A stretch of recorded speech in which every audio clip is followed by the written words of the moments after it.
Hello bachcho, let us read the question, and the question is given the matrix A is equals to -1 3 5 1 -3 -5 and -1 3 and 5 and x be the solution set of the equation a to the power x is equals to a where x belongs to n minus 1. Evaluate multiplication of x cube plus 1 divided by x cube minus 1 where the continued product extends for all x belongs to x.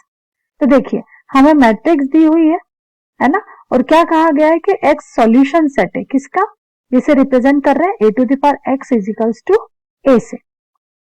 Where x की जो value है वो सारे natural number को hold करता है 1 के अलावा। तो हमें वैल्यू फाइंड करना है x cube plus 1 divide bye x cube minus 1 की, जहां x जो है सारे है ना, सारे स्मॉल एक्स जो है x को बिलोंग करते हैं, सेट ऑफ x को बिलोंग करते हैं। तो चलिए यहां पर जो हम डिटरमिनेंट सॉल्व करेंगे तो की कॉन्सेप्ट में हमारे लिए जो कॉन्सेप्ट है that use the property of matrix,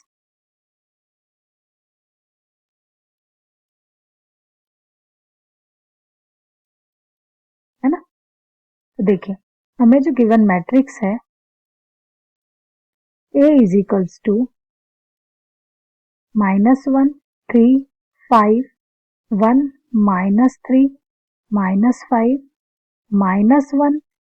3 5 and okay, now if we want to find the A square तो हम कह सकते हैं A square is A का प्रोडक्ट A के साथ ही, दैट मीन्स हमें मल्टीप्लाई करना है मैट्रिक्स का उसके सेल्फ एलिमेंट के साथ। 1 3 5 1 -3 -5 -1 3 5 का प्रोडक्ट करना है हमें -1 3 5 1 -3 -5 -1 3 5। जब हम इसे मल्टीप्लाई कर रहे हैं तो हमारे जो एलिमेंट्स आ रहे हैं फाइनल एलिमेंट वो आ रहे हैं -1 3 5 1 -3 1 -3 -5 -1 3 5। ठीक है, तो ये एलिमेंट ये तो अपना एक्चुअल मैट्रिक्स ए ही है। तो हमें क्या फाइंड किया, तो हमें पता चला कि ए स्क्वायर किसकी वैल्यू क्या है, ए, करेक्ट। तो या हम कह सकते हैं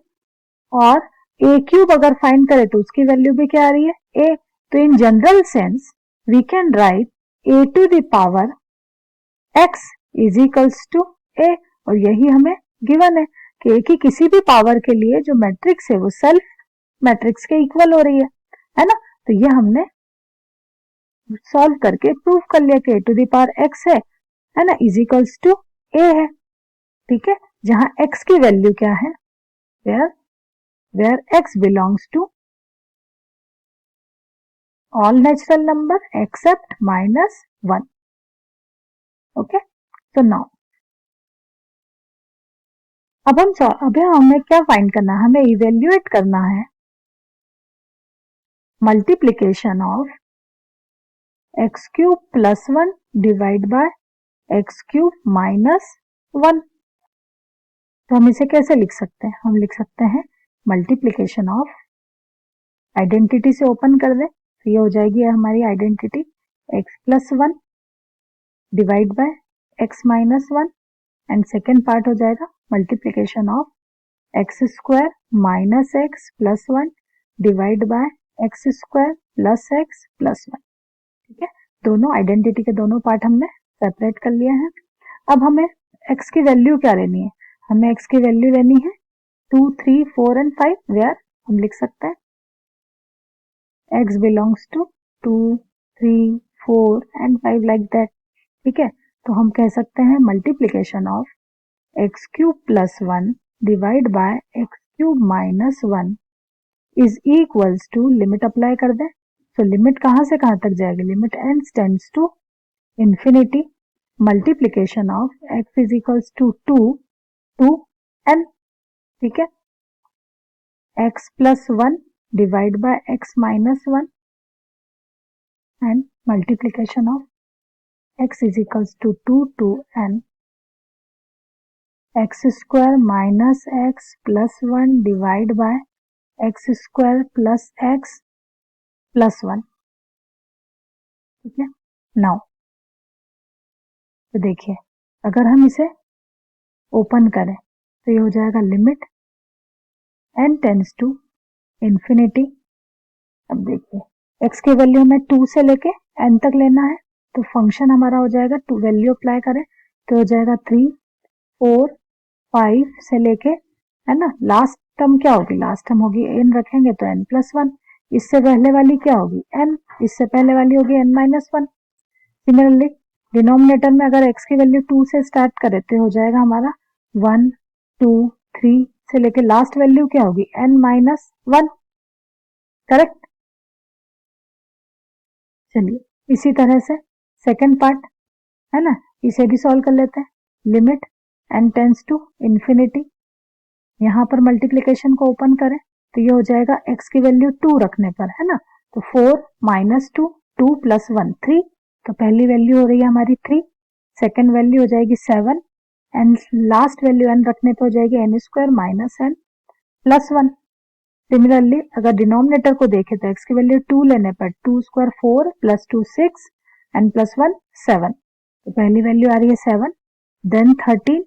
ठीक है, एंड लास्ट वैल्यू आ रही है n square plus n plus 1,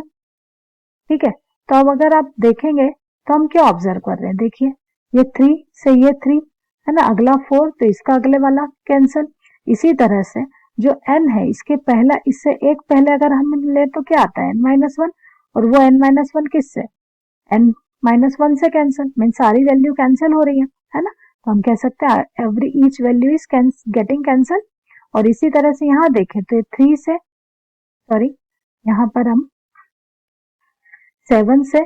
7 cancel हो रहा है, 7 के नेक्स्ट वैल्यू जो भी होगी उससे 13 कैंसिल हो जाएगा एंड, है ना, लास्ट वैल्यू जो होगी इसकी ये वैल्यू जो है इससे एक पहली वैल्यू जो होगी उससे कैंसिल हो जाएगी, ठीक है। तो हमारे पास क्या बच रहा है, हमारे पास बच रहा है limit n tends to infinity, है ना, 1 and 2,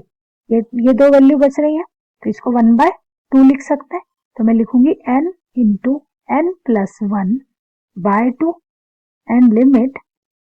n tends to infinity, यहाँ क्या बच रहा है, ये हमारा 3 इकलौता बचा है तो 3 by n square plus n plus 1, है ना। अब देखिए 3/2 को मैं सेपरेट कर लेती हूँ, कांस्टेंट है तो लिमिट से बाहर अप्लाई कर देते हैं, तो ये हो जाएगा हमारा limit n tends to infinity, combine कर देते हैं n plus 1 divide by n square plus n plus 1, okay. तो अगर हम इस फंक्शन को, है ना, 1/n स्क्वायर कॉमन ले लें, ठीक है, तो ये हो जाएगा हमारा 3/2, 1/n स्क्वायर कॉमन ले लेंगे तो ये हो जाएगा हमारा, ये n स्क्वायर प्लस n है तो ये हो जाएगा हमारा 1 plus 1/n divide by 1 plus 1/n plus 1/n square, limit apply कर देते हैं ये, है ना, लिमिट अप्लाई कर देते हैं तो देखिए 1/इंफिनिटी 0 होता है तो ये भी 0 हो जाएगा, ये भी 0 हो जाएगा, ये भी 0 हो जाएगा, फाइनल आंसर होगा 3/2 1/1, है ना। तो इसका आंसर क्या आ गया, लिमिट अप्लाई करने के बाद हमारी फाइनल वैल्यू क्या आई, फाइनल वैल्यू आ गई हमारी 3/2, और यही हमारा आंसर है। तो यही हमसे पूछा गया था कि evaluate the value of this, तो हमारी फाइनल आंसर क्या आया है, answer is 3/2। I hope this is clear to you, thank you.